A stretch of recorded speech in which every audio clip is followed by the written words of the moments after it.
Hey church, today's great verse is out of Philippians 2:6-7, and this is what it says. Who, being in very nature God, did not consider equality with God to be something to use to his own advantage. Rather, he made himself nothing by taking the very nature of a servant, being made in human likeness. When I was younger, I kind of viewed service as something that was kind of like a top-down approach. Like I'm the person with the willingness, the capabilities, the time, the giftings, whatever, the resources that can be there to fulfill a need that somebody has, right? Which I think is a great thing, like having that desire and the capabilities to want to help people.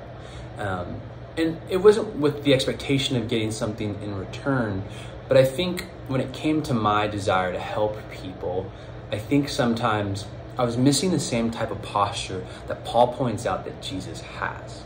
Now, Paul points out in verse 6 that Jesus is both God and man, or that he is God. And he didn't use that equality that he had with God as something to like hold over people's heads, to be taken advantage of.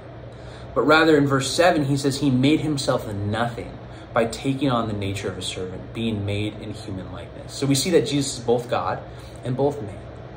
But the most important piece is this posture that he reveals himself to the world in. It's complete and utter humility. Every aspect of it is based in humility. He is the God of the universe. He has all the power in the universe, but he doesn't wield it like he can. He takes this posture of, I'm lower than the people that I'm serving.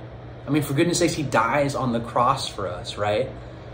It's this posture of humility that sometimes I think we miss when it comes to our service towards other people. Now, Jesus wants us to serve obviously with a willing and open heart, but he also wants us to serve from a posture of humility. Not how can this make me look, not, what's other people going to see if I am serving, the accolades, how it makes me feel, all these different aspects I think kind of get in the way and can kind of cloud us when it comes to giving ourselves away to other people in service. Because it isn't what I can get out of this. It's what can I put into this. And service isn't just this obligation that comes in part of being in a relationship with God and being a Christian. Service is an opportunity. It's an opportunity to show people the very nature of God through these acts, by the way we give ourselves away, with whatever time we have, with the talents, the giftings, and even the finances and resources that we have. My goodness. Very important things. But I think something to recognize is the posture that we approach it with. Not this top-down, like, let me help you. It's, how can I help you? How can I be of service? How can I step in from a place of humility like Jesus to love and care and serve other people? Thanks for watching.